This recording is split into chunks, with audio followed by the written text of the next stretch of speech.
Muy buenos días a todos los que nos acompañan el día de hoy. Bueno, Quisiéramos en esta oportunidad, por supuesto, presentar los resultados correspondientes al cierre del ejercicio 2021. Como parte del informe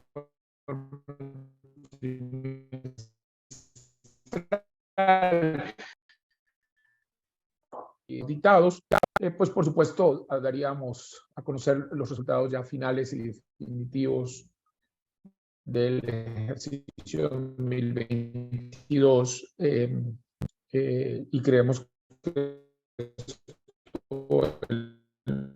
va a ocurrir en los próximos días, de manera que muy pronto podremos también confirmar que esta información cómo estamos entendiendo el entorno y los desafíos que estamos identificando, así como también las estrategias que estamos siguiendo para, digamos, por un lado, aprovechar las oportunidades que se pueden estar observando en el entorno, observando la gestión de los fondos que administramos en Improsa. Siendo las 2:07 de la mañana,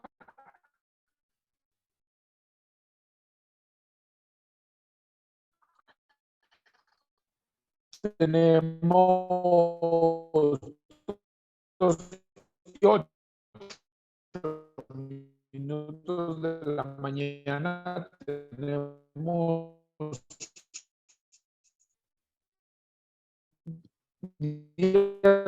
10:08 de la mañana, tenemos 47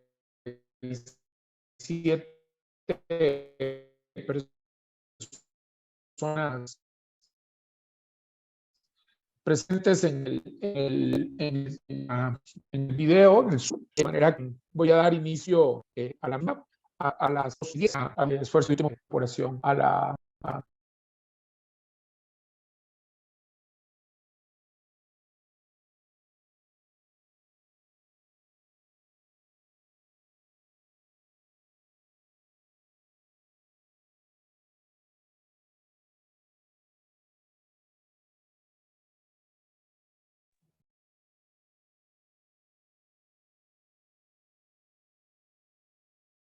ya estoy de vuelta.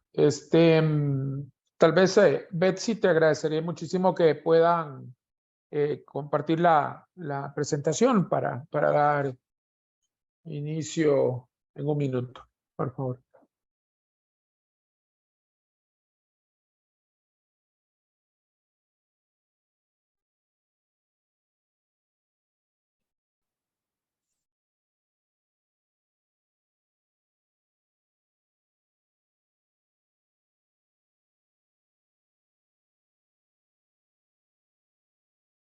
Listo, supongo que todos estamos viendo la presentación. Yo la estoy viendo. No se está haciendo desde mi computadora, así que yo supongo que todos la estamos viendo.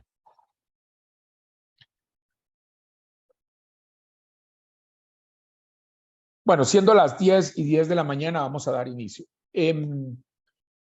Voy a empezar, por supuesto, por el Fondo Gibraltar. Creo que es importante dar una perspectiva del cierre de cada uno de ellos y hacer referencias a algunas situaciones de cada uno de los mismos, y estaremos, pues, por supuesto, también al final de la presentación, pues, daremos un espacio para preguntas y respuestas. El Fondo Gibraltar concluye el ejercicio 2022 con un total de activos de $413 millones, de los cuales 403 corresponden a la partida de bienes inmuebles.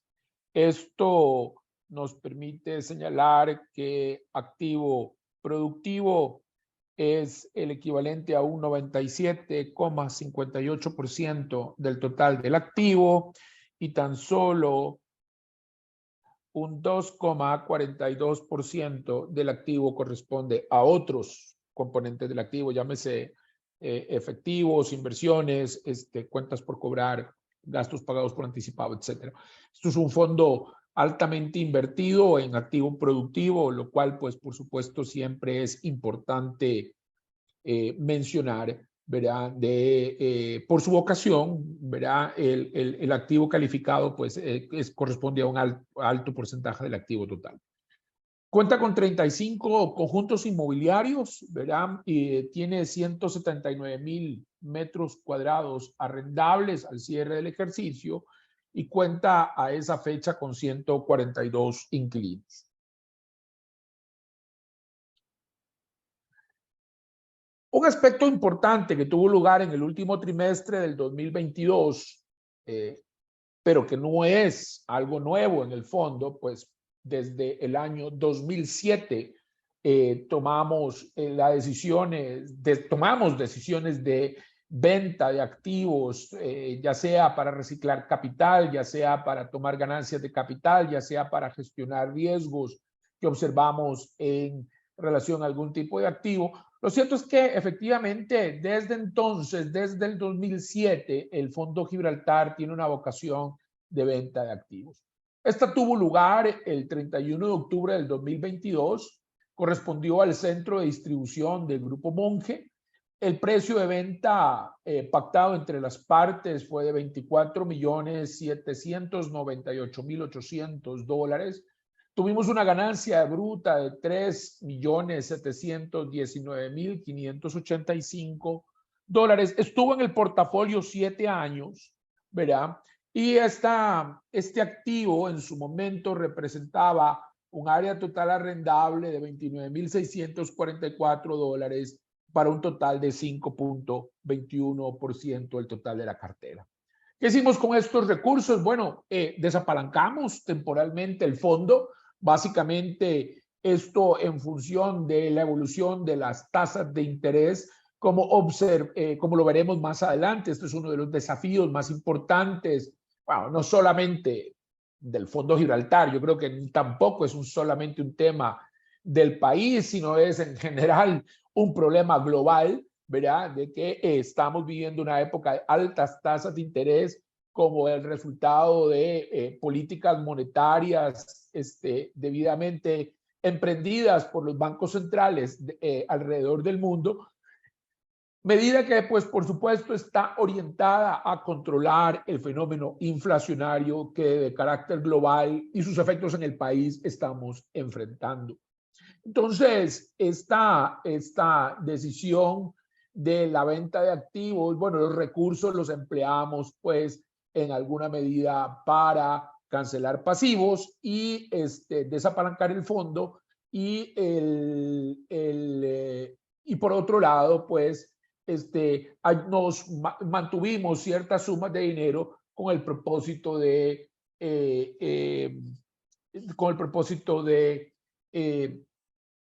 fortalecer el capital de trabajo de este fondo. Y bueno, y por supuesto tomamos la ganancia de capital, la cual, pues, por supuesto, iniciamos su proceso de distribución el 20 de enero recién pasado y concluiremos su último pago el 20 de abril, todo de conformidad con la política de distribución de ganancias de capital que está prevista en el prospecto vigente y actualizado del Fondo Gibraltar. Sigamos.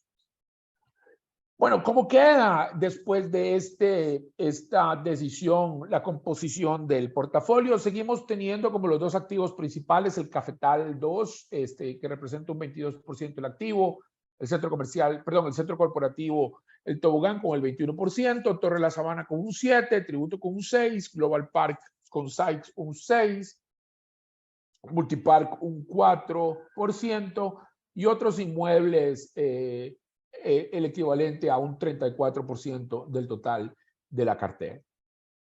Esta clasificación que se presenta es básicamente como usando el parámetro de valor libros, ¿verdad? Y podemos concluir que son carteras de inmuebles de alto nivel ubicados a lo largo del área metropolitana. Y en cuanto al sector de oficinas, la mayoría de los inmuebles que componen este portafolio se clasifican como A+ y A. Por actividad económica, el fondo continúa estando altamente expuesto al sector de zonas francas, básicamente de servicios, un 14% comercio, otros servicios orientados al mercado local, un 12%, un 8% en gobierno, industrial un 5% y otros sectores de actividad un 7%. Verán. Sigamos. Nuestros principales inquilinos que equivalen al 50% de los ingresos están aquí descritos: Amazon, DHL, Experian, Conavi y Sykes, ¿verdad? Y otros inquilinos representan el otro 50% y dentro de los cuales destacan los que aquí estoy mencionando: Nestlé, Abbott, Life Miles, Kraft, Cargill, Siemens, Eaton, GBM, McDonald's, UPS, Snap Technologies, Universidad Latina, Microport Technologies, Ericsson y las embajadas de Japón, Alemania, Trinidad y Tobago y Turquía, entre otros. Ahora, yo me imagino que muchos de ustedes, y esto es un tema que en alguna medida ha salido en los medios de comunicación, y así que lo voy a abordar desde una vez en esta presentación para, digamos, dejar que las preguntas sean lo más ricas posibles al final. Bueno, ¿cómo estamos gestionando la ocupación del fondo? Vamos a ver. El país desde el 2018 a la fecha ha venido enfrentando algunas situaciones que son importantes. Doña Rosalía, ¿usted tiene una consulta? Es que vi un mensaje de doña Rosalía. Disculpe, pero la dejamos para después, no se preocupe. Bueno, gracias. Desde el 2018, nosotros en el país, y ahora me refiero también a la parte internacional, hemos vivido básicamente tres grandes fenómenos económicos que de alguna manera están impactando la actividad de la inversión inmobiliaria en nuestro país, ¿verdad? Por un lado, el cambio en el régimen tributario en el 2019, esto creándose las rentas del capital inmobiliario y las rentas del capital en general, pues provocaron un incremento de más del 100% en la tasa efectiva del impuesto sobre la renta, anulando cualquier beneficio que existiese respecto a otro tipo de figuras societarias. Los fondos hoy en día están básicamente tasando a una utilidad equivalente, ¿verdad? Muy cercana al 30% de la utilidad antes de impuestos, ¿verdad? Si uno usara el método de la renta ordinaria. Esto es una modificación de carácter estructural, ¿verdad? La consideramos de carácter permanente, ¿verdad? No es un tema coyuntural, es un tema estructural y esto ha venido a formar parte de digamos, de los desafíos más importantes de cómo gestionar y mitigar el tema impositivo. El segundo fenómeno que se presenta en este periodo de tiempo, por supuesto, es la pandemia, y derivado del cambio tecnológico acelerado que ha habido el mundo, la pandemia acelera algunos cambios importantes en los modelos de negocios, incluyendo el tema del trabajo remoto, ¿verdad? Algunos le llaman el work from home. Yo creo que hoy en día el trabajo remoto es una mejor forma de definir dado que ya no hay restricciones sanitarias que obliguen a la gente a permanecer en la casa, ¿verdad? Creo que el tema del trabajo remoto es un concepto mucho más amplio, ¿verdad? Y no solamente tiene que ser abordado desde una perspectiva sanitaria, tiene que ser abordado desde otras perspectivas.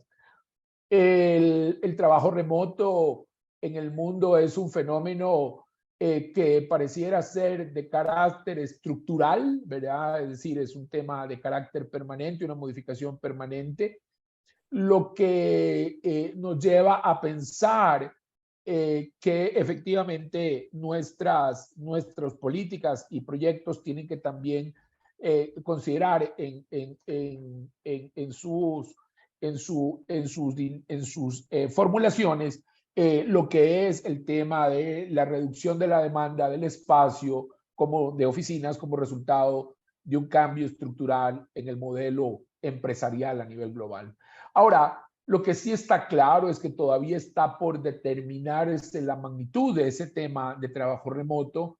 Yo no creo que después de 2 años de pandemia, prácticamente 3 años, en marzo cumplimos 3 años de la declaratoria de la emergencia nacional, no creo que hayamos llegado a una posición apocalíptica en la cual las oficinas ya dejen de existir, ¿verdad? Yo creo que el péndulo de la historia está en movimiento y está todavía en proceso de definirse cuál es la magnitud del trabajo remoto como un cambio en las formas en que las empresas se organicen.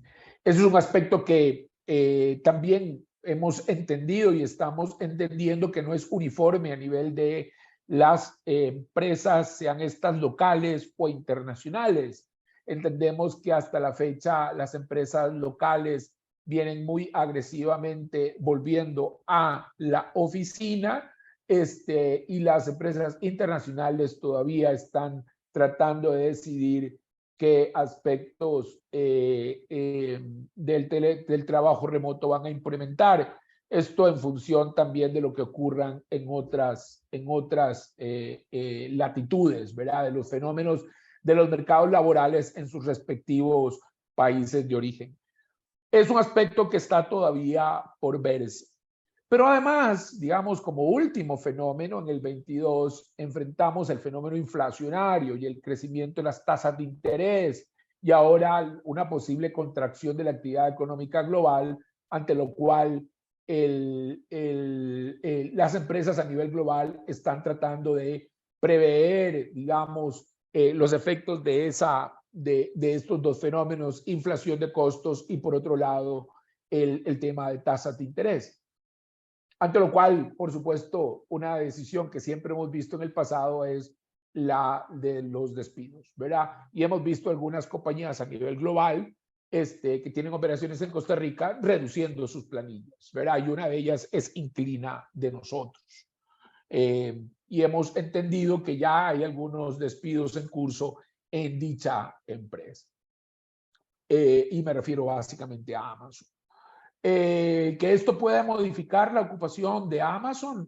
Yo creo que considerando y de otras compañías, yo creo que hay que considerar que este fenómeno estructural, que es el tema tecnológico y este tema del trabajo remoto, ¿verdad? Y además el tema coyuntural de las condiciones adversas que se dicen o se esperan que se materialicen durante el 23 y hasta el 25 en términos de contracción de la actividad económica, en alguna medida nos va a tocar en el país y en alguna medida va a afectar al sector servicios en general, ¿verdad? No solamente a una empresa en particular, sino indudablemente son fenómenos de carácter global que tienen alguna incidencia en nuestro país. Y estamos dándole seguimiento muy activo. Y cuando tengamos situaciones que informar expresamente respecto a contracción de áreas o contracción de personal, pues lo haremos de conocimiento de ustedes. En todo caso, estamos ahorita 31 de enero y nos veremos nuevamente el 29 de marzo y el 30 de marzo en las asambleas ordinarias. Así que nuevamente en 2 meses estaremos reunidos y ya les informaré con detalle si han habido acuerdos ya formales y definitivos con las compañías y debidamente suscritos, que a la fecha todavía no los tenemos. ¿Qué contratos hemos firmado durante el 2022? Y aquí vean que a pesar de todo este escenario de incertidumbre macroeconómica, temas de tasas de interés, de revolución tecnológica y de teletrabajo, firmamos 8.113 metros cuadrados nuevos, ¿verdad? Lo cual equivalen a $123.253 de ingreso por mes, ¿verdad? Eso representa un 4.58% del ingreso mensual del fondo. Hemos ganado y estamos en trámites para la firma de dichos contratos 1.590 metros adicionales que generarían $13.395. Esto representa un 0.5% del ingreso mensual promedio. Tenemos un alto potencial y están en negociaciones 6.675 metros cuadrados adicionales por un total de $110.254, equivalentes a un 4.10% del ingreso mensual. Y esto en términos brutos podría representar, una vez cerrados para el 2023, 16.378 metros adicionales de colocaciones, $246.902, lo cual equivalía a un 9.17% del ingreso promedio. Al mismo tiempo hemos experimentado salidas por 19.185 metros cuadrados durante el ejercicio 2023. Tal vez las más importantes es el traslado de Microsoft a Torre Universal y la devolución de un edificio por parte de Citel en Global Park, como los aspectos tal vez más relevantes de las situaciones que se presentaron durante el 2022. Y la absorción neta que esto produce, es decir, los ingresos potenciales ganados y firmados menos las salidas, nos representarían una contracción de 2.800 metros cuadrados, ¿verdad? Una reducción del ingreso de $53.000 al mes, equivalentes a un 1.97% del ingreso. Esto, espero que todos ustedes comprendan que esto es dinámico, ¿verdad? Que esto cambia conforme las gestiones de colocación se llevan a cabo, conforme las estrategias de comunicación y promoción de los espacios que arrendamos tienen lugar, y de manera que esta cifra la estaremos actualizando indudablemente en el mes de marzo conforme vayan avanzando los esfuerzos de comercialización que estamos realizando. La ocupación del fondo al cierre de diciembre es de un 81%, ¿verdad? ¿Cómo se llama esa certificación de fallecimiento? Certificación de fallecimiento. No sé a qué se refieren, perdón, quien haya hecho el comentario. Voy a continuar mi exposición. El 81% de ocupación de Gibraltar es el cierre de diciembre. Tenemos un 71% de los contratos con un plazo máximo de vencimiento de 3 años, un 9% entre 3 y 5 años y un 20% de los contratos a más de 5 años. Como pueden observar, el 22 ha sido un año en donde han habido cambios importantes en la ocupación y esperamos que este fenómeno del 22 lo vayamos corrigiendo durante el 23 conforme el éxito de la ocupación y de los esfuerzos de reocupación del fondo se vayan materializando. Esperamos que el 23 concluya con una ocupación del 82.8%. Sigamos. No obstante, el tema de la ocupación es de destacar que el fondo concluye el ejercicio de 2022 con ingresos superiores al año 21 en más de $1 millón. Como ustedes pueden observar, el 2021 tuvimos $31.3 millones de ingreso y el 22 de $32.3 millones de ingresos. Claro está, reitero, estas son cifras no auditadas y veremos las cifras auditadas en el mes de marzo en nuestra asamblea ordinaria, como ha sido lo que siempre hemos hecho durante 20 años, con la única excepción del ejercicio 2020, derivado de la situación pandémica que se vivió en ese año. El margen de operación y los gastos de operación mejoran, ¿verdad? Hemos hecho que el margen de operación prácticamente llegue a un 69% del ingreso, es decir, del ingreso total de 32 millones de dólares, tengamos un remanente para absorber los gastos financieros y los impuestos, ¿verdad? Superior al porcentaje que devengamos en el 21 y por supuesto superior al del 20, ¿verdad? Y superior al del 19 y superior al del 18. Es decir, tenemos una utilidad de operación mucho más dinámica como resultado de los esfuerzos de eficiencia en los que hemos trabajado activamente a lo largo de los años. Aquí empezamos a ver los primeros efectos del nuevo ambiente de tasas de interés, ¿verdad? Y aquí hay una situación que además resulta ser perversa, ¿verdad? No solamente hemos experimentado un incremento de la tasa base o de la tasa de referencia como resultado de la política de la Reserva Federal de los Estados Unidos, ¿verdad? Es decir, la SOFR a un mes que pagábamos nosotros en el 21 respecto a la que estamos pagando en el 22, ha crecido significativamente y ha crecido varias veces significativamente. Por eso insisto que es un crecimiento significativo.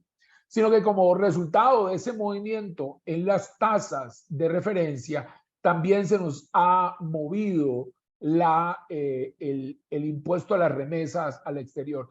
Recordemos que por muchos años este fondo se ha financiado en el exterior y dado el ambiente benigno de tasas de interés que hemos experimentado a lo largo de mucho tiempo, ¿verdad?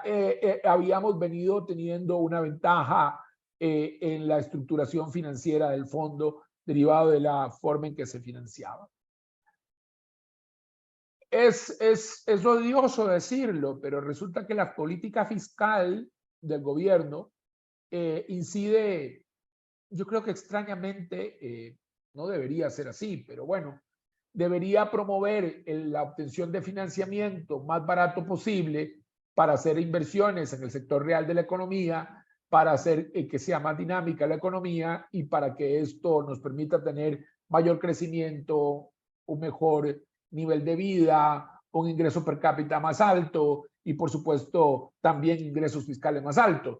Pero ahora resulta que por el hecho de que nosotros nos financiamos en el exterior, estamos seriamente valorando la posibilidad de repatriar las deudas que tenemos en el exterior, con lo cual el gobierno llegaría a perder ese ingreso por impuesto a las remesas que hoy en día nosotros hemos tenido que estar confrontando y enfrentando, y que en el 2023 va a ser realmente muy cuantioso. Scotiabank nos redujo la prima en este fondo de 3.90 sobre la SOFR a un mes a 3.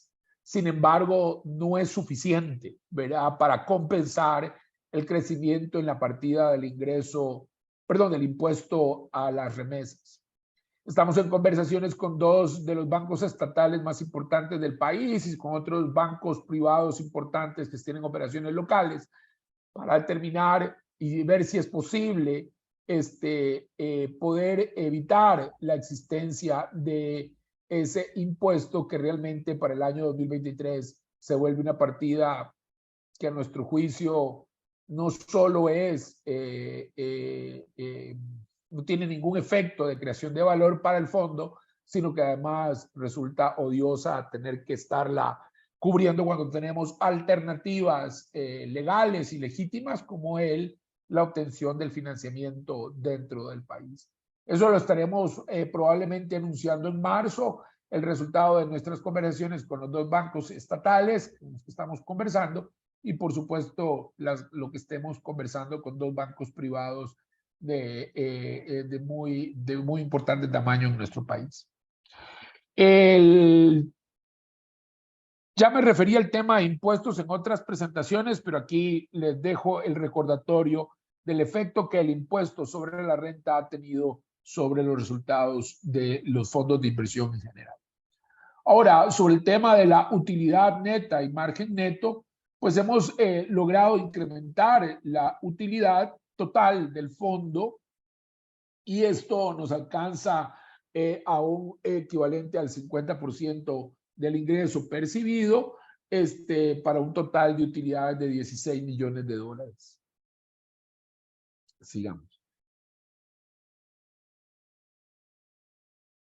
Sobre el activo inmobiliario y sobre el rendimiento del activo productivo, es importante señalar que todavía estamos por debajo de la rentabilidad del activo productivo que observábamos en el 2020, pero lo importante es que estamos como porcentaje incrementándolo, ¿verdad? De 5.3 a 5.4 y esperamos en los años venideros seguir en ese proceso de recuperación en un ambiente más normalizado de lo que hemos vivido en estos últimos 4 ejercicios, ¿verdad?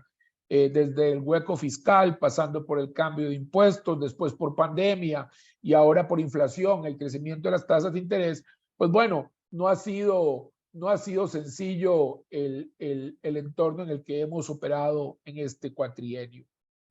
Ahora, el retorno del patrimonio sube de 4.4 a 5%, y esto también nos parece muy importante señalar en esta presentación. Sigamos. Ahora, es importante mencionar que el rendimiento, el dividendo por participación, ¿verdad? Y el rendimiento líquido está en un proceso de verse beneficiado por la ganancia de capital, la cual se estará distribuyendo en el mes de enero y en el mes de abril, para un total de $23.34 por participación. El rendimiento calculado sobre valor de mercado es de 5.35% en cuanto a ese dividendo que estamos distribuyendo. El valor libros con el que cerramos el 2022 es de 5.137 y el precio de mercado es 5.241. Y es importante mencionar que hay una recuperación en el vector en razón de lo que voy a presentar a continuación.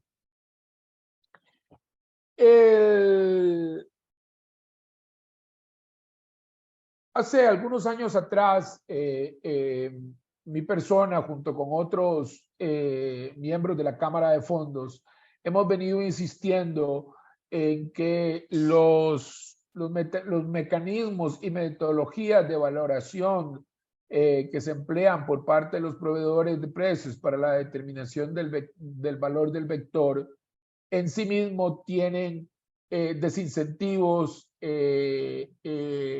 respecto a la formación de precios y desincentivos respecto a la generación de liquidez. Muy lejos están esos mecanismos del pasado de promover la liquidez en el mercado secundario. Y bueno, y finalmente logramos dar un paso importante con un proveedor de precios que se llama Valmer. Este proveedor de precios está inscrito en la Bolsa Nacional de Valores y, en la Superintendencia General de Valores, y es una subsidiaria de la Bolsa de Valores de México, ¿verdad? El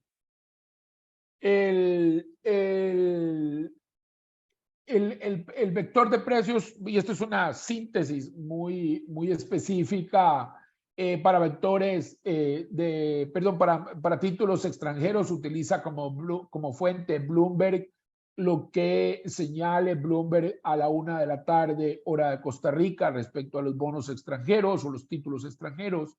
A nivel de la renta fija local, ¿verdad? Se utiliza los algoritmos que la Bolsa Nacional de Valores tiene para la construcción de curvas de rendimientos para aquellas operaciones que no correspondan a observaciones, es decir, a transacciones. Y en lo que realmente es importante, y me voy a concentrar, es en el caso de fondos inmobiliarios. Existen 3 criterios. El primer criterio son transacciones, observaciones que tienen lugar en una sesión de bolsa, siempre que sea el valor acumulado de dichas transacciones 75 millones de colones o $125,000. El segundo criterio, cuando no hay transacciones en un día determinado, son las ofertas, ¿verdad? Siempre y cuando el valor sea mayor de 100 millones de colones o de $150,000. Este fue un movimiento muy importante, ¿verdad? Para tratar de determinar que no transacciones de bajo valor movieran el valor de capitalización de mercados de grandes emisores. Que eso es una tentación en la que es usual caer, ¿verdad? Con el propósito de, vamos a ver, promovamos liquidez. Ocurría que en el pasado una transacción de $40,000 o una observación de $40,000 podía hacer mover el valor de un fondo de $400 millones en activos, ¿verdad? Y eso resultaba ser claramente perverso. Si no hay observaciones y si no hay transacciones, el tercer criterio es que el último precio se aproxime al valor en libros, ¿verdad? Y esto ocurriría si esta situación de ausencia de transacciones se mantenga por 15 días hábiles, ¿verdad? Y así sucesivamente, cada 15 días hábiles se llegaría al valor en libros si no hay si no hay transacción o si no hay observación, ¿verdad? Es decir, efectivamente, en ausencia de transacciones, siempre tenderemos a ir hacia el valor en libros del instrumento como el vector de precios del emisor Valmer. Grupo Financiero Improsa tomó la decisión el último trimestre del 22, una vez confirmada la implementación de esta metodología, de cambiar de proveedor de precios de PIPCA a Valmer, y esto lo hicimos en el último trimestre del 2022. Sigamos. Fondo Mobiliario Los Crestones, y esto me parece muy importante, ¿verdad? El primero que obviamente hay que tocar como referencia es la fusión de los fondos, ¿verdad? El 30 de marzo del 2022 se celebró la Asamblea de Inversionistas, en la cual se aprobó la propuesta de fusión por absorción del Improsa, Fondo de Inversión No Diversificado Inmobiliario de Dólares 2 y el Fondo de Inversión de Desarrollo de Proyectos Multipark por parte del Fondo de Inversión Inmobiliaria Los Crestones. El 23 de septiembre del 2022 se realizó el pago del derecho de receso del Fondo de Inversión de Desarrollo de Proyectos e Improsa, Fondo No Diversificado Inmobiliario de Dólares 2, todo de conformidad con lo que se había autorizado en la Asamblea de marzo del 2022. Y el 1 de diciembre del 2022 formalizamos la fusión, ¿verdad? Por absorción de ambos fondos, prevaleciendo el Fondo de Inversión Inmobiliaria Los Crestones. Ya salimos de registro y estamos emprendiendo los últimos trámites de desinscripción del Fondo Multipark y del Fondo Dólares 2 ante distintas instituciones y en las bolsas centroamericanas donde todavía tenían algún registro estos dos fondos. Esto tendrá lugar en lo que resta del primer cuatrimestre. Yo esperaría tener ya todo concluido por tarde el 30 de abril del 2023, de manera que ya simplemente sea un tema de trámite burocrático la desaparición de los otros dos fondos.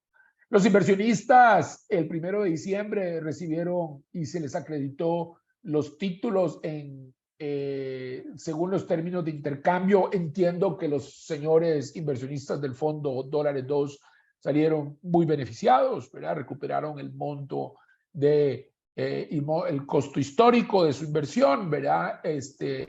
Y por supuesto, algún vueltito ahí en función del redondeo al entero inferior, dado que los nominales de ambos fondos, Crestones y Fondo 2, era de 5,000 pues habían evidentemente vueltos a quedar y estos también se pagaron el 1 de diciembre a cada uno de los custodios en donde estaban depositados los instrumentos, ¿verdad?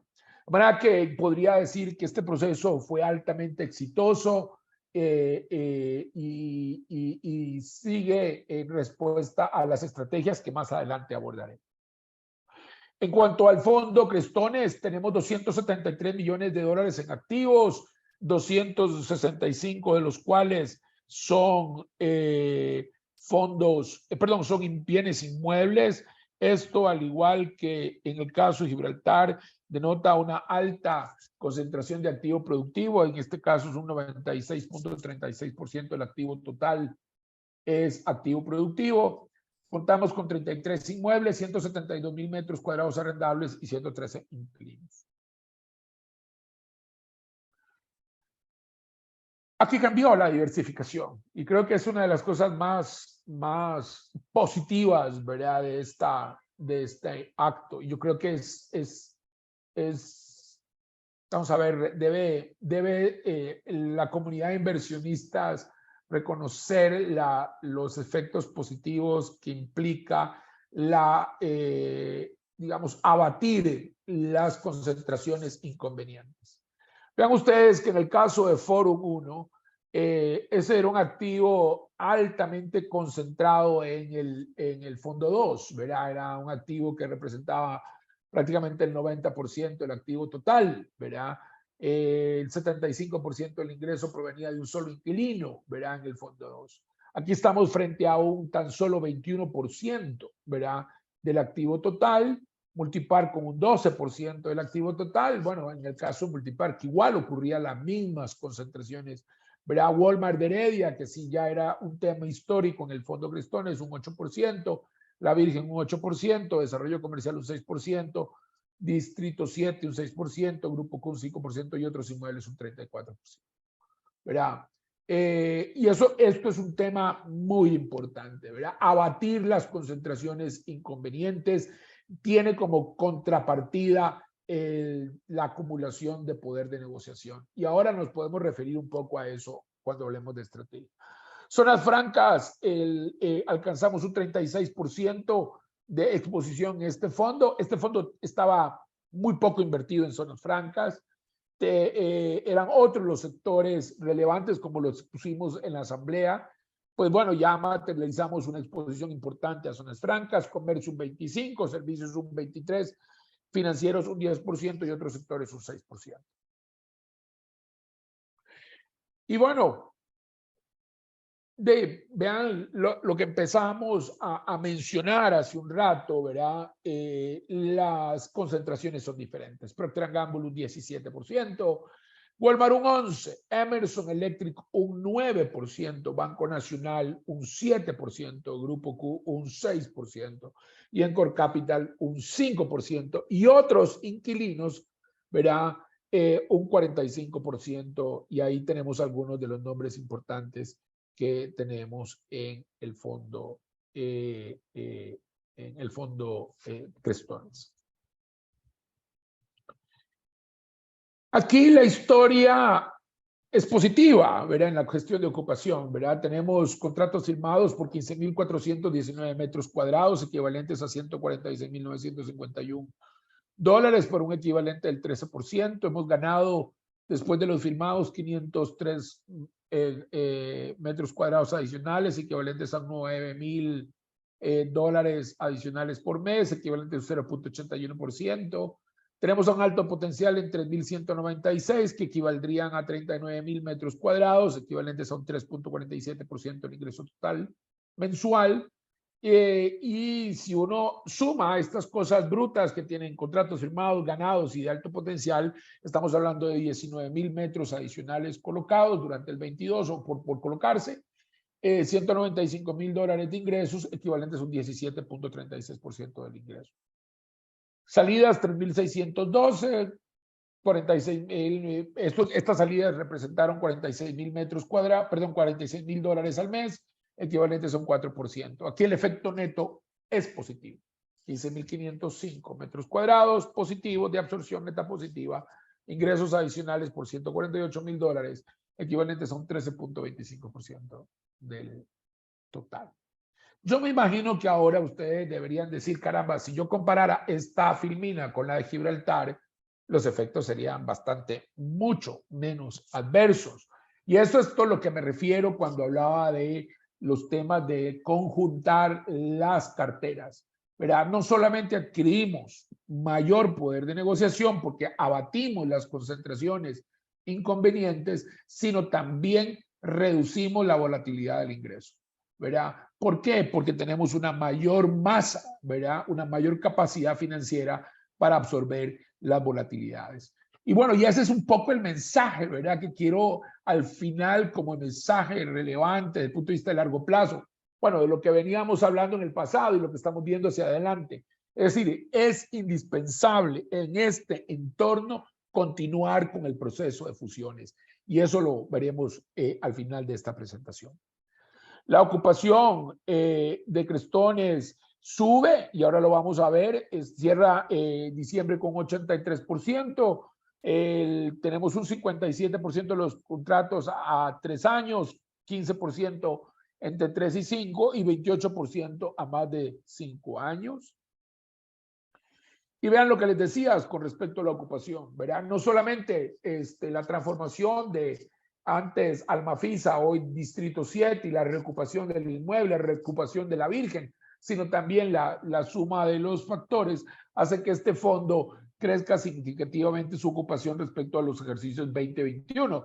Y estamos llevando adelante una dinámica muy positiva y muy virtuosa en cuanto a ocupación en este fondo durante el 2023. Esperamos que la ocupación de este fondo concluya el ejercicio 2023 con 89%. Vean los que ocurre con los ingresos. Esperamos 13.5 millones, pero terminamos con 13.5 millones de dólares de ingreso de arrendamiento frente a los 12.7 del año anterior. Verá un margen neto que pasa al 65.8%, pero con en términos absolutos un 4.6 millones de dólares frente a los 4.1 del 2021 y 4.3 del 2020, ¿verdad? Y sigamos. Y bueno, el fenómeno de la tasa de interés también le afecta a este fondo, ¿verdad? Y estamos pensando exactamente lo mismo, ¿verdad? En el proceso de repatriar los pasivos que están domiciliados en el exterior para amortiguar el efecto en el impuesto a las remesas,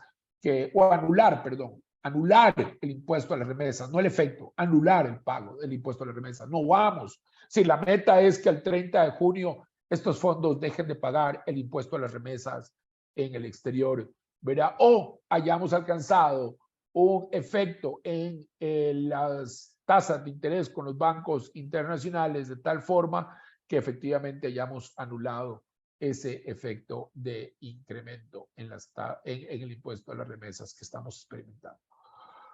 La utilidad sí concluye menor al año anterior, a pesar de que tenemos un comportamiento positivo del rendimiento del activo productivo, y es básicamente por el efecto impositivo que estamos experimentando en este fondo. Y el efecto de tasa de interés que estamos experimentando en este fondo.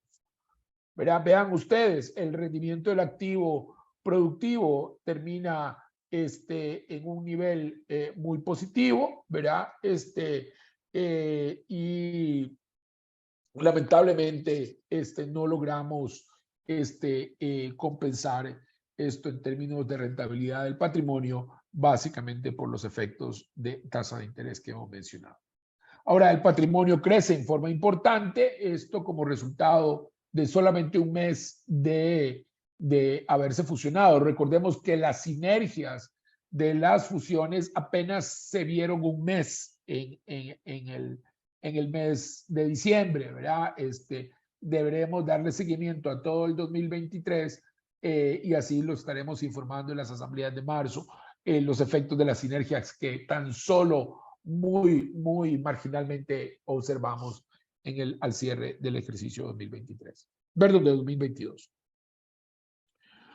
Ahora, en términos de valor de la participación, pues, le pasa exactamente lo mismo como resultado de la fusión. Se hace una emisión importante de títulos y el vector se corrige, y debido también a los cambios en la metodología, pues observamos al fondo básicamente estar muy cerca de su valor libros desde el pasado mes de diciembre y desde el pasado, desde el pasado momento en que se llevó a cabo la fusión. Ahora, hagamos una pequeña síntesis de la respuesta estratégica al entorno, ¿verdad? Y quiero contarles un poquito cuáles son los desafíos que estamos viendo, ¿verdad? Y ya queda esta Femina y 3 más y daríamos espacio. Tendríamos 1 hora prácticamente para preguntas y respuestas, así que yo sé que todos ustedes quieren hacer consultas, así que voy a tratar de pasar rápidamente, pero creo que es importante que ustedes comprendan la visión que tenemos en Improsa respecto a los desafíos que estamos experimentando. Bueno, primero que todo, los mercados inmobiliarios van a tender y deben inevitablemente normalizarse. ¿Esto qué significa? Los rendimientos brutos deben ajustarse dado el entorno de tasas de interés, ¿verdad? Y esto puede representar una oportunidad para unas posibles adquisiciones que puedan presentarse en los próximos meses, ¿verdad? ¿Por qué esto? Porque efectivamente el movimiento de tasas de interés ha sido no solamente muy rápido, sino muy amplio. De manera que los activos tienen que ajustarse y efectivamente tendremos y estaremos viendo rendimientos brutos que hace algún buen rato no observábamos. Un segundo aspecto, y esto sí es permanente, a diferencia de lo anterior, que podría eventualmente uno señalarlo como coyuntural en función de la evolución de las tasas de interés, lo que sí resulta ser permanente es la revolución tecnológica, ¿verdad? Junto con el tema del COVID, ¿verdad? Cambiaron los hábitos y los modelos de trabajo, los hábitos de consumo, de descanso. En general, la población en el mundo entero cambió inevitablemente con estos 2 aspectos, ¿verdad? Y los propietarios de bienes raíces debemos entender que existe una nueva humanidad que tiene otros gustos y preferencias, y es deber de nosotros adaptarnos a ese mundo que cambió. Y hay que realizarlo y hay que reconocerlo. Otro aspecto que estamos viendo es que cada vez es más difícil que compradores y vendedores se pongan de acuerdo. Y esto básicamente porque en un ambiente de tasas de interés altas y crecientes todavía, las expectativas de retorno, tanto del comprador como del vendedor de un activo inmobiliario, pues pareciera que van a ser distantes. Sin embargo, creemos que habrán oportunidades y estas tendremos que aprovecharlas. El tema habitacional, ¿vieron la cantidad de gente que me ha hablado del tema habitacional? Que por qué nosotros no nos metemos en el tema habitacional, ¿verdad? Bueno, yo creo que hay que tener presente 3 cosas. Bueno, primero, existen precios exorbitantes, ¿verdad? En esta categoría de activos. Existe una oferta limitada, ¿verdad? Somos un país pequeño, ¿verdad? Con movimientos demográficos muy pequeños, ¿verdad? En términos, si uno los compara con economías tan grandes o tan vastas como Colombia o Brasil u otros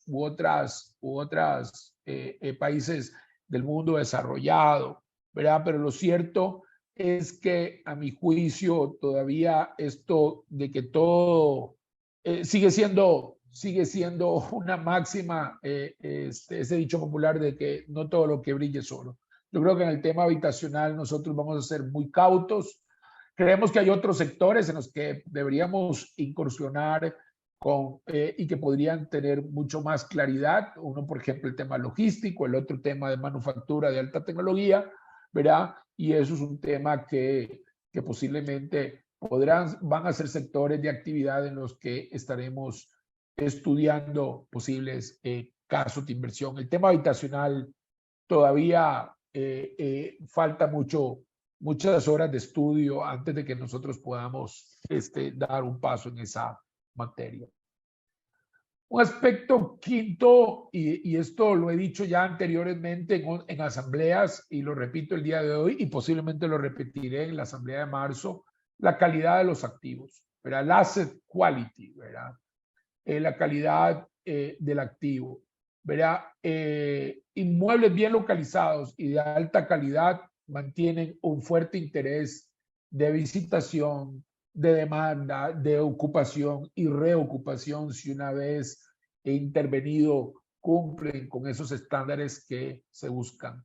Y para muestra es Forum 1, ¿verdad? Nosotros hemos venido haciendo importantes inversiones en Forum 1, un edificio que se construyó en el 2004, 2003 y se terminó en el 2005, ¿verdad? Y hemos venido reocupándolo, ¿verdad? Gradualmente por los esfuerzos de inversión que hemos realizado, de actualización de tecnologías y demás, y las que estaremos haciendo en el futuro, ¿verdad? Y eso es un mensaje fuerte, ¿verdad? No necesariamente se tiene que tener un activo nuevo, recién construido, también pueden haber activos que hayan sido construidos hace mucho tiempo, pero que hayan sido remodelados profundamente, pueden atraer el interés de inversionistas, perdón, de inquilinos, siempre que estos estén bien localizados. Otros activos presentan un marcado éxodo o desinterés. Si los activos que no están bien localizados o que no están en buena calidad, simplemente ni siquiera van a ser visitados. Así que aquí sí hay un tema de que hay que dar un primer paso, y ese primer paso es remodelar y actualizar la infraestructura y tener activos en muy buen estado para capturar el interés de inquilinos visitantes que estén buscando oportunidades de arrendamiento. Así que no es al revés, no es cuando yo tenga el arrendatario que debo de remodelar, porque probablemente ni siquiera podamos capturar el interés de un arrendatario si el edificio está básicamente desatendido, por no decir abandonado, ¿verdad? Yo creo que ahí hay una trampa mortal para la ocupación de largo plazo de cualquier portafolio de inversión inmobiliaria. Un punto sexto que es importante es la búsqueda de un mejor uso para rentabilizar los activos de segunda generación. Y yo creo que este tema de lo que hicimos con Distrito 7 y también con el antiguo Yaohan, hoy Desarrollo Comercial La Sabana, son experiencias altamente exitosas, ¿verdad? Reposicionamos activos, los intervenimos profundamente, actualizamos sistemas, mejoramos fachadas, introducimos algunos elementos que garanticen o generen eficiencias operativas para los inquilinos y bueno, rentabilizamos las inversiones al cabo de un periodo de tiempo. Yo creo que esto es una actividad que seguiremos haciendo en el futuro, ¿verdad? Como una actividad tan importante como la compra de nuevos activos o como la venta de activos que ya tengan algún grado de madurez en el portafolio. Site selection, ¿verdad? Este es otro tema también muy importante. Y esto, y yo creo que todos, bueno, yo creo que es un secreto a voces, ¿verdad? Todos guardamos una gran tristeza con el abandono de la ciudad, ¿verdad? Del centro de la ciudad, la desocupación que se ve en el centro de la ciudad, el grave deterioro de la infraestructura vial, el grave deterioro de las aceras, de servicios, de edificios, ¿verdad? Y este es un tema que cada vez es más relevante para la inversión inmobiliaria. Considerar el entorno urbano afecta el valor de las inversiones inevitablemente y debe ser incorporado en los análisis de compra y venta. Y esto, por supuesto, lo vamos a cumplir a cabalidad. Lo que hemos visto en los últimos 3 años en San José Centro es bastante triste y por dicha no tenemos mucha exposición en términos porcentuales en el portafolio, pero y hasta la fecha es básicamente marginal su afectación, pero indudablemente cuando estemos hablando de proyectos de inversión, el tema del entorno urbano tiene que ser altamente analizado. Y bueno, y el tema de sustentabilidad, cambio climático, los estándares ESG y la tecnología son puntos de la agenda que son indispensables en estos tiempos y sin ellos indudablemente perderemos respaldo tanto en la comunidad financiera como de parte de los inquilinos. De manera que este es un tema que seguiremos altamente comprometidos con la inversión. Ahora, respuesta estratégica al entorno. Diversificación, primer punto. Vamos a ampliar la base de inquilinos, activos y sectores de actividad. Tenemos que invertir en el desarrollo de nuevos nichos de inversión, como ya mencioné, el tema de logística y el tema de tecnología, de manufactura de alta tecnología, ¿verdad? Y debemos de eliminar las concentraciones de riesgo, abatir las concentraciones de riesgo. Y esto es esencial en nuestra estrategia en los próximos años. En cuanto a escala, consolidar los fondos bajo una sola marca, ¿verdad? Ya probablemente muchos de ustedes estén cansados de escucharme, ¿verdad? Espero poder en las asambleas de marzo proponer a la Asamblea de Gibraltar y a la Asamblea de Crestones la fusión de estos dos fondos. Siempre, por supuesto, que el Comité de Inversión en el mes de febrero y la Junta Directiva en el mes de febrero me aprueben dicha propuesta.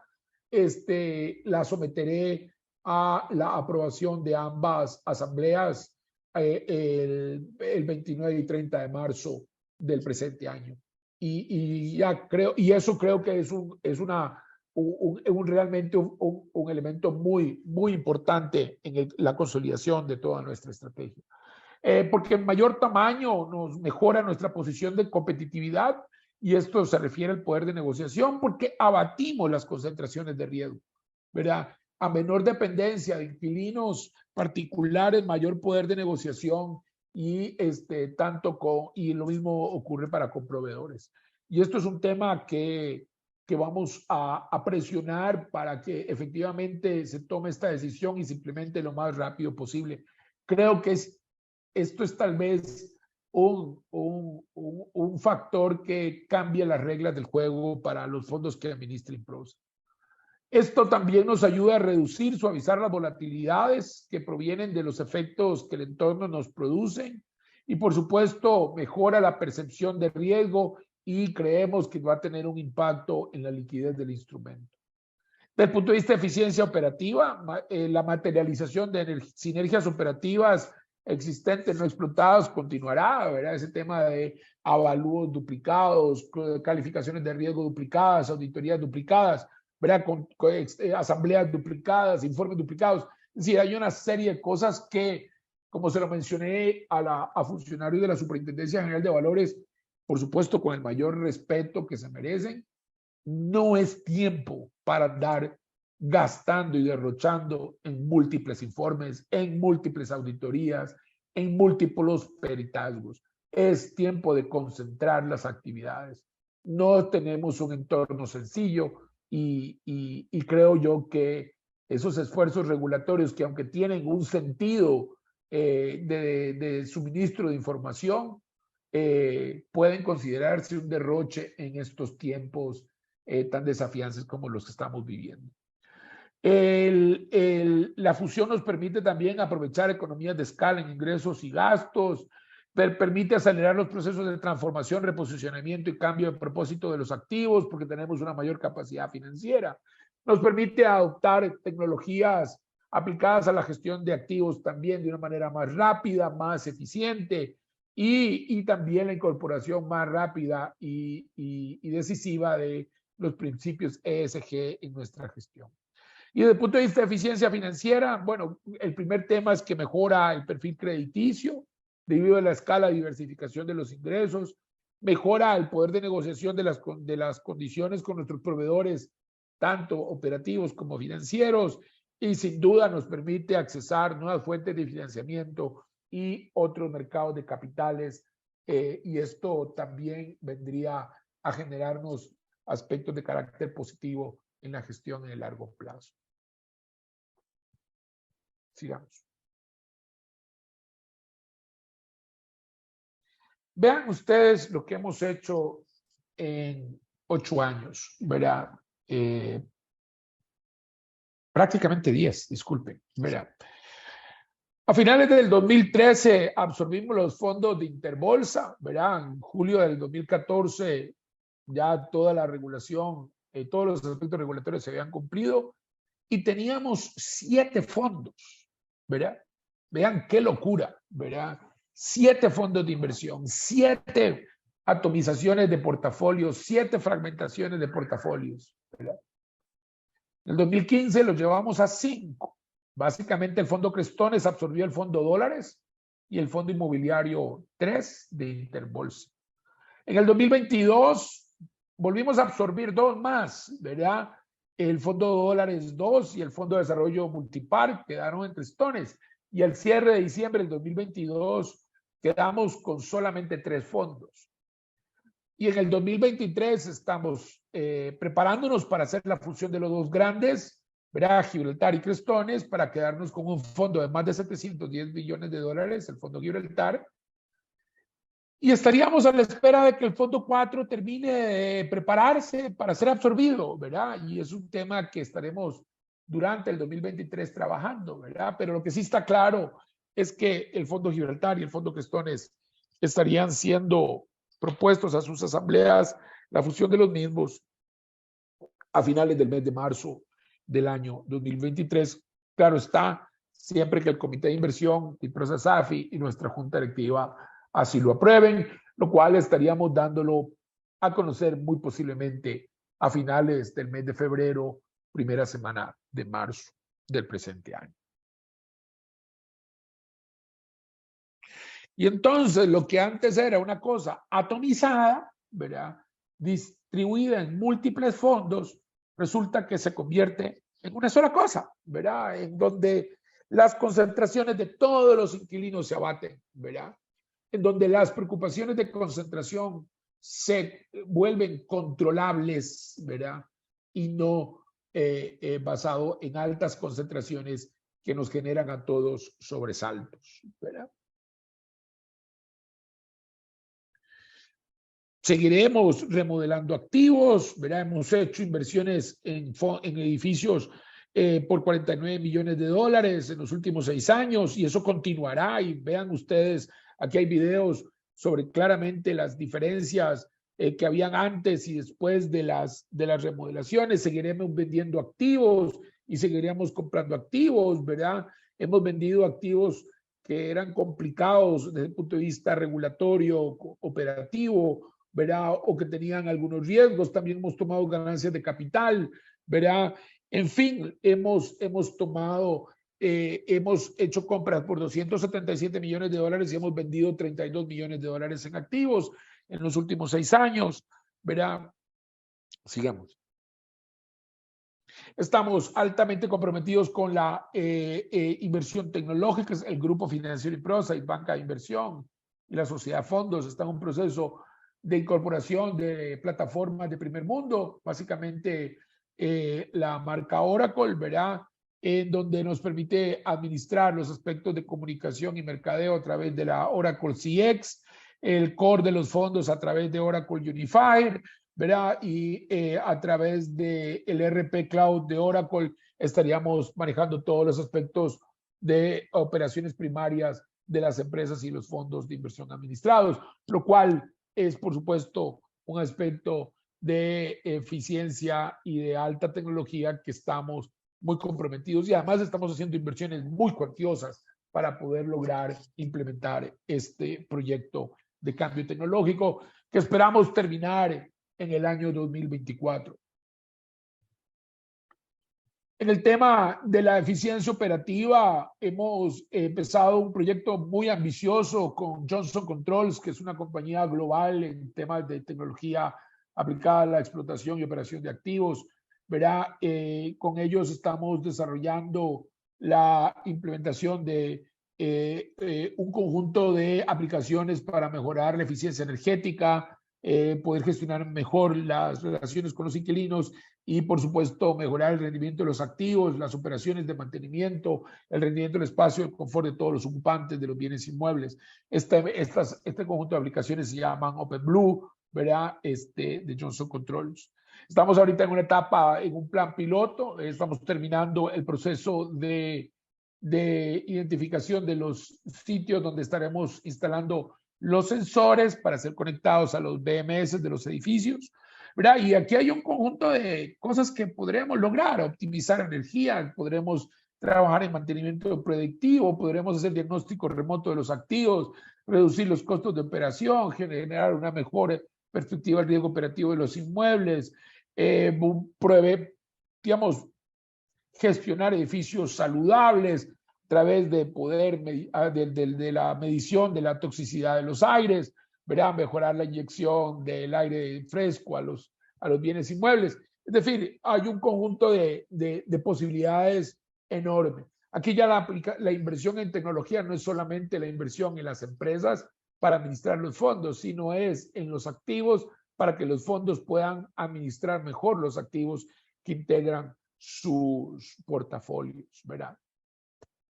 Seguiremos adelante con los temas de sostenibilidad ambiental, social y gobernanza, pero es un aspecto que estaremos trabajando en los próximos años de una manera muy agresiva, incorporando principios y prácticas y mejores prácticas en esta materia.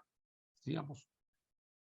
Y para terminar, un aspecto importante: tenemos 16 inmuebles con bandera azul en la categoría de cambio climático, equivalente a 346.695 metros cuadrados. Esto tan solo en tan solo 3 años. Ya certificamos el primer inmueble en ISO 50001, que es una norma de eficiencia energética. Este aspecto nos ha dado grandes aprendizajes para llevarlo a una mejor gestión en otros activos. Sigamos.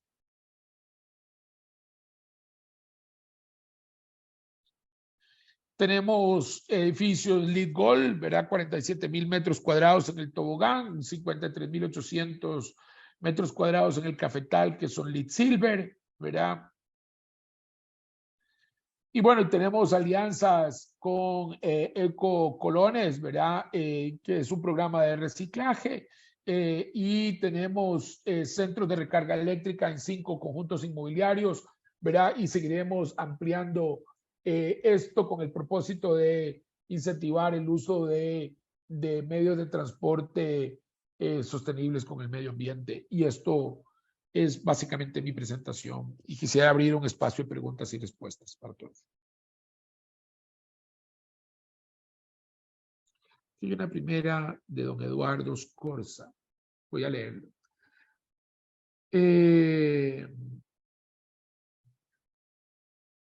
¿Cuál es el avance obtenido en cuanto a la gestión que se está realizando con el mercado colombiano y por qué se ha tratado tanto en poner en marcha dicha operación? Gracias. Vamos a ver. Este proyecto empezó en el 2017 y sí, efectivamente, nos ha tomado 5 años, ¿verdad? Vamos para 6, ¿verdad?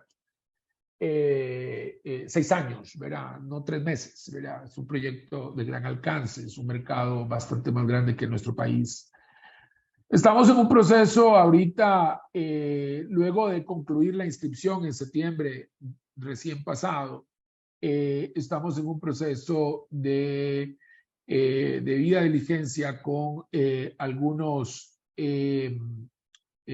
intermediarios de dicho país, con los cuales estamos intercambiando información respecto al fondo, ¿verdad? Para que estos intermediarios puedan hacer recomendaciones directas a sus inversionistas.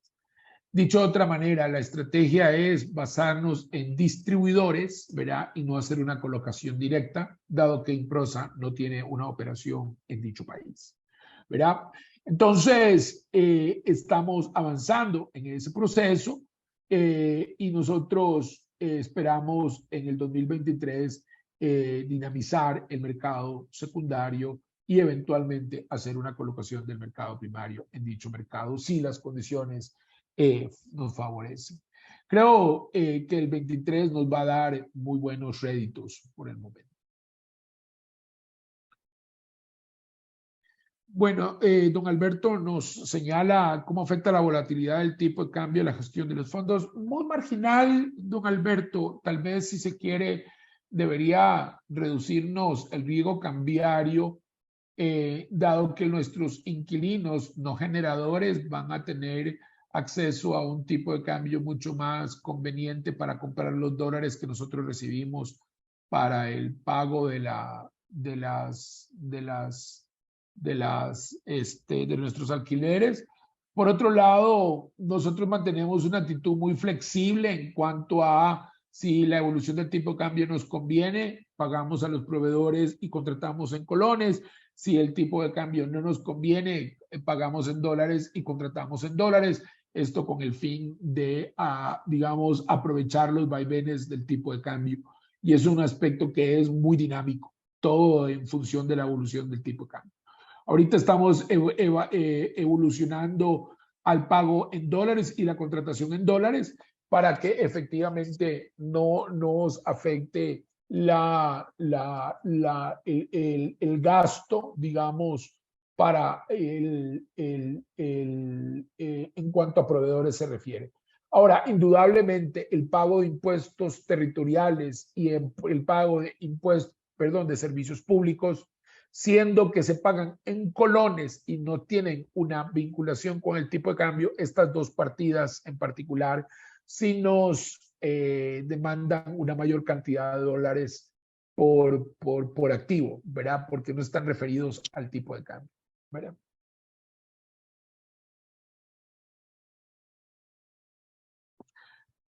El señor P nos hizo una consulta, voy a ver si la logro ver. ¿Cómo afecta las mejoras señaladas en su presentación a las fracciones de compra y venta de participaciones?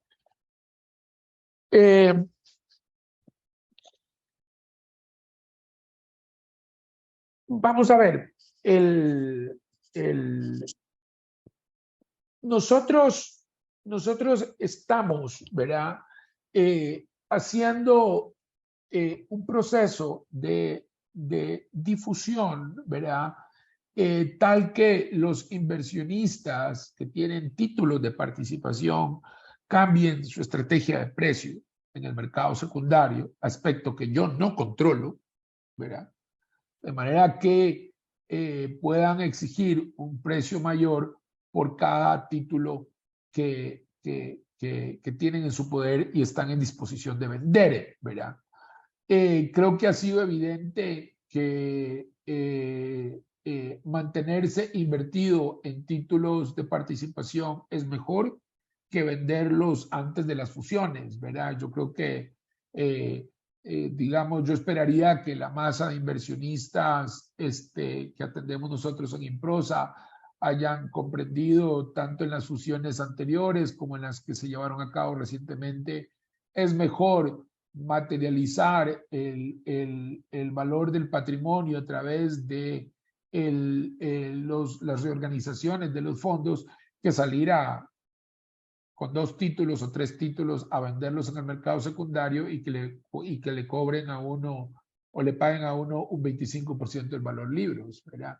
Por la liquidez, ¿verdad? Yo creo que son decisiones, digamos, que tienen que ver con, por un lado, liquidez y por otro lado, el valor del patrimonio en el largo plazo. Creo que y además no es una decisión que yo pueda tomar por ustedes, es una decisión que ustedes deben de tener. Nosotros lo que hemos hecho por todos los medios posibles es demostrar que a través de gestiones estratégicas en el largo plazo se puede cuidar el valor del patrimonio y no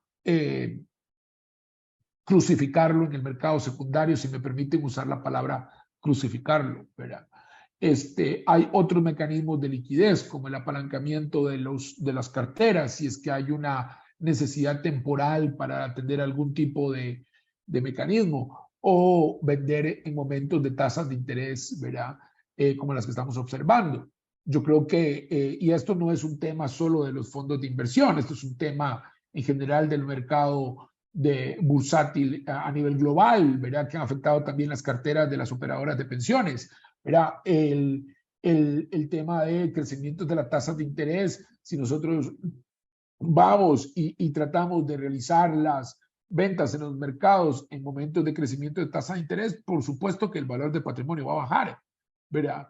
Lo que hemos tratado de hacer es darles un mecanismo de resguardo del valor del patrimonio, ¿verdad? De reconocimiento y recoger el valor del patrimonio y darles un mecanismo alterno a tener que ir al mercado secundario mañana y venderlos a $4,000 o al precio que le ofrece alguien que lo que quiere es básicamente tomar una ganancia por oportunidad o porque tiene un proceso especulativo, ¿verdad? Que no es nuestra estrategia. Nuestra estrategia es creación de valor en el largo plazo, ¿verdad? Y eso yo creo que ya es una decisión muy personal y muy individual de cada uno de ustedes, ¿verdad? Pero esta administración está haciendo todo lo posible por consolidar y aplomar lo que nosotros podemos hacer, que es el valor del patrimonio en el largo plazo, ¿verdad? Y esa es mi tarea. Y así lo entiendo.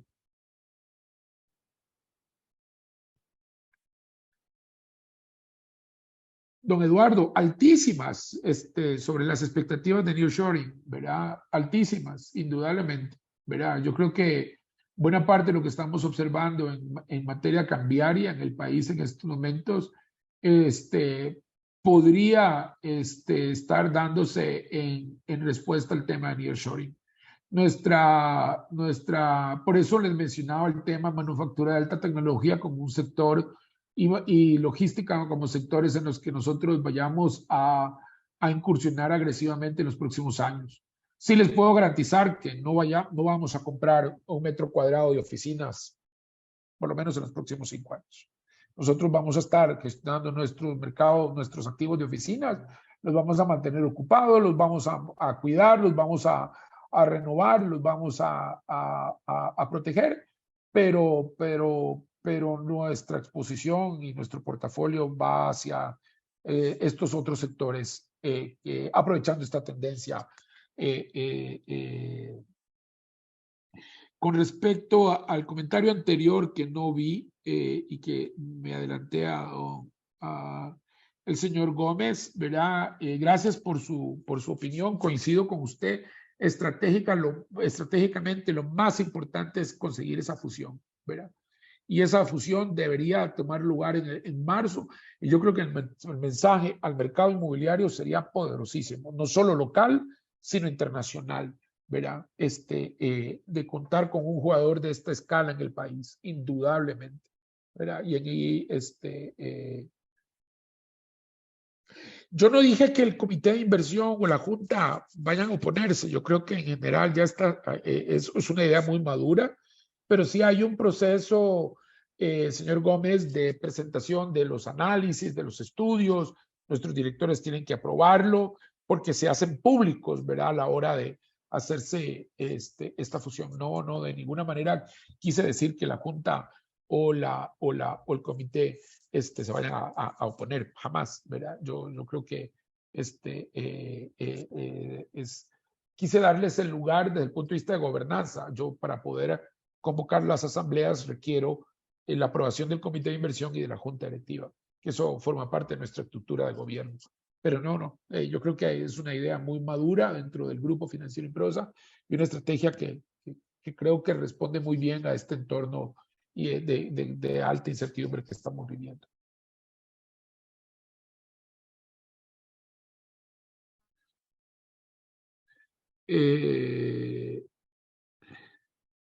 Don Alberto Lavadía, ¿cómo estás, Alberto? Gusto en saludarte.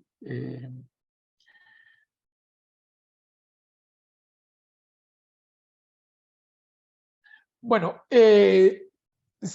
vamos a ver, Alberto, si hay un periodo de ajuste de los alquileres. Yo creo que hay una cosa que nos está ocurriendo, ¿verdad? Y es que, digamos, dada los movimientos de tasas de interés, dado los movimientos de inflación, gradualmente veremos en los próximos años un crecimiento de los alquileres, indudablemente. Yo eso lo entiendo.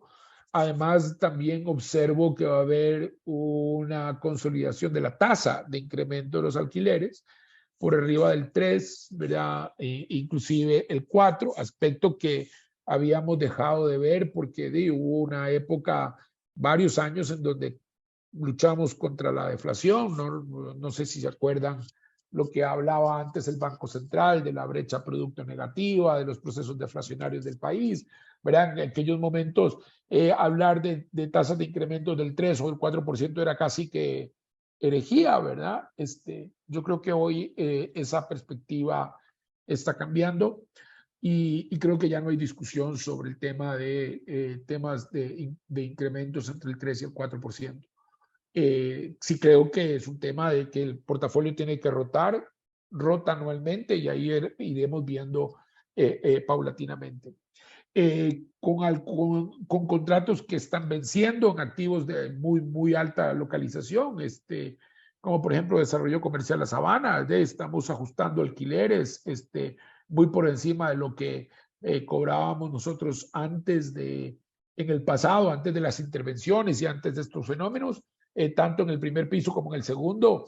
Ese es un edificio que le pertenece a Crestones, se está convirtiendo en uno de los edificios más rentables de la cartera, ¿verdad? Y eso, locación, calidad de activo, más el tema de lo que tú señalas como inflación, más temas de tasa de interés, nos están permitiendo alcanzar niveles de alquileres muy superiores. En fin, vamos en esa dirección que tú bien señalas gradualmente. Señor Moreno. Yo creo que el tema del cambio climático y ESG es un tema, vamos a ver, importante, por supuesto, de responsabilidad social, es importante desde el punto de vista de que son, ¿cómo se llama? Agenda global, ¿verdad? Es claro que el tema del cambio climático afecta profundamente nuestras realidades económicas, políticas, sociales, demográficas, alimenticias, ¿verdad? Y nuestro deber es mitigar nuestra huella, ¿verdad? De carbono y con ello participar de esta tendencia global, ¿verdad? Que busca precisamente contener los efectos del cambio climático. Nosotros tenemos una huella importante en el país, ¿verdad? Estamos hablando de varios cientos de miles de metros cuadrados de techo, ¿verdad? Que tienen un efecto de carbono, ¿verdad? De huella de carbono, ¿verdad? El esfuerzo que estamos haciendo tanto con Johnson Controls a nivel de plan piloto es poder medir en tiempo real nuestra huella, ¿verdad? Y es indispensable la medición para luego emprender medidas de mitigación, ¿verdad? Eh, y esto en el largo plazo también nos va a permitir, por ejemplo, accesar fuentes de financiamiento, ¿verdad? Que consideren a jugadores del sector de real estate que llevan a cabo actividades consistentes, no greenwashing, ¿verdad? Sino consistentes, tendientes a reducir el cambio climático, los efectos del cambio climático. Yo creo que por un lado, hay un tema de podríamos acceder a recursos blandos, ¿verdad? Por un lado. Y por otro lado, desde el punto de vista de los inquilinos, y esto tiene un efecto en ocupación, ciertos inquilinos globales cada día son más exigentes en esta materia y siempre están preguntando sobre los temas, ¿verdad? Incluyendo los temas de inclusividad. Ya no solamente hay un tema de cambio climático, sino de inclusividad, de prácticas laborales, de una serie de cosas. Y yo creo que esos son estándares que nosotros perseguiremos muy activamente en el futuro. Bueno, como lo hemos hecho en el pasado, por supuesto, pero mucho más decididamente en el futuro.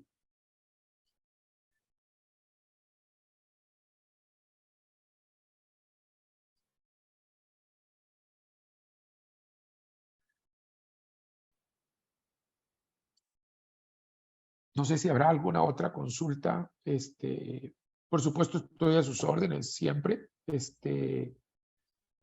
Ha sido una muy grata oportunidad saludarlos a todos, algunos conocidos como Alberto, saludos, un saludo fraternal. Estoy a sus órdenes. Creo que no hay otras consultas, no habiendo más.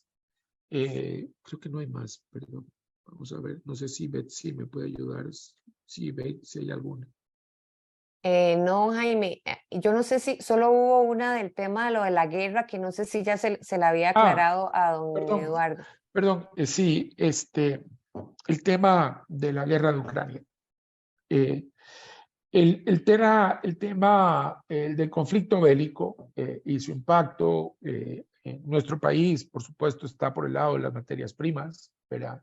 Las alimenticias y las no alimenticias, ¿verdad?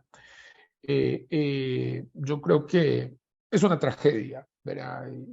Pobre pueblo el ucraniano, porque son centurias de lucha por la subsistencia. La literatura y la historia recogen ampliamente la lucha de ese pueblo por su sobrevivencia, ¿verdad? Y guardo la más alta solidaridad con ellos, ¿verdad? No se merece ningún pueblo la invasión, pero desde el punto de vista ya de nosotros como país, el tema está asociado a la inflación de costos, ¿verdad? La inflación importada.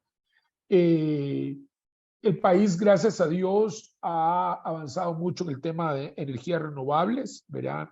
Y eso es un tema que vamos a empezar a trabajar con algunos inquilinos. Es un aspecto que muy posiblemente incorporemos en Fórum 1 como un proyecto piloto, ¿verdad? El tema de avanzar en que nuestros edificios tiendan a incorporar la luz solar como un elemento adicional, ¿verdad? De menor dependencia, aunque ya el país en sí mismo ha venido reduciendo su dependencia digamos, del combustible fósil, ¿verdad? Nosotros incorporaríamos temas adicionales en el tema de energía solar. Ahora, sí me cuesta mucho, ¿verdad? El control de otros aspectos que nosotros no controlamos por el tamaño de mercado que somos y por el tipo de jugador que somos, ¿verdad? El costo de la importación de productos, ¿verdad? Llámese activos, equipos, ¿verdad? En el que dependemos básicamente de precios internacionales. Nosotros tratamos y trataremos, por supuesto, siempre de invitar a una mayor cantidad de proveedores. Tenemos una estrategia muy activa, pero sí creo que si esta guerra continúa, como creo que va a ser así, viviremos un periodo de alta inflación y altas tasas de interés por algún tiempo mayor al de lo que algunos analistas han señalado, ¿verdad? Y creo que es una guerra que va a continuar. No creo que haya una solución de corto plazo a la misma, ¿verdad? Frente al tema de costos, lo único que queda para nosotros, que es controlable, es la diversificación de proveedores para tratar de que por el tema de tamaño y capacidad de compra podamos obtener ventajas de contratación como una forma de, digamos, de contener la inflación de costos cuando hablamos de equipos que estamos importando del exterior para el reemplazo de equipos que ya tienen algún grado de depreciación o obsolescencia, llámese aires acondicionados, plantas de agua potable o residual, en fin, esos aspectos. Creo que es solamente por la vía de la ampliación de los proveedores, pero es poco lo que podemos hacer ahí para controlar costos. El tema colombiano. Me hace una pregunta, don Eduardo. ¿Qué expectativa concreta tenemos en el corto plazo de que esto se concrete? Vamos a ver. No, don Eduardo, viera que yo me siento altamente optimista con esto. Es una iniciativa que hemos trabajado por mucho tiempo. No crea que esto es una cosa de corto plazo. o que ya pasó de moda o ya me olvidé del tema, para nada, para nada. Yo creo que buena parte del futuro de la gestión de nuestros fondos de inversión, de nuestro, voy a hablar en singular, fondo de inversión, depende de la penetración de mercados de capitales de gran envergadura. Pero tenemos que quemar etapas y estamos en procesos de debida diligencia, ¿verdad? Tenemos reuniones periódicas con analistas en el exterior que nos están consultando sobre la evolución del producto y estamos en ese proceso, don Eduardo. Yo espero traerle noticias más claras en marzo, ¿verdad? En la asamblea del fondo y haber ya podido por lo menos haber iniciado el proceso de acarreo y negociación en el mercado secundario de títulos de Colombia. Espero poder lograr ya darle informes concretos en esa materia en el mes de marzo. Doña María Cristina, gusto saludarle. ¿Cómo ha estado? Espero que esté muy bien.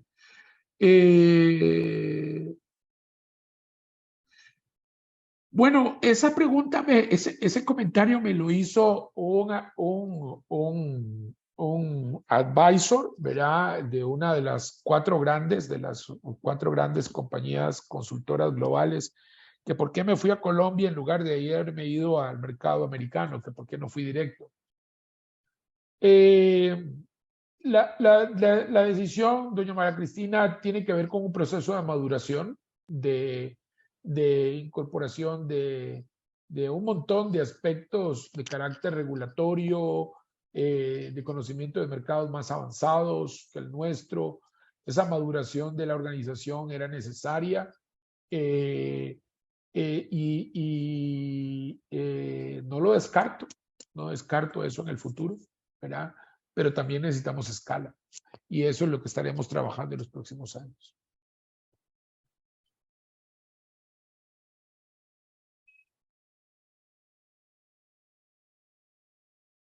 Don Jaime, ahora sí tenemos aclaradas todas las consultas. No sé si hay una consulta adicional, sino para dar por terminada la sesión. Igual recordarle a los inversionistas que esta presentación nosotros la vamos a tener pública para quien así la requiera y si no hay ninguna consulta, finalizamos.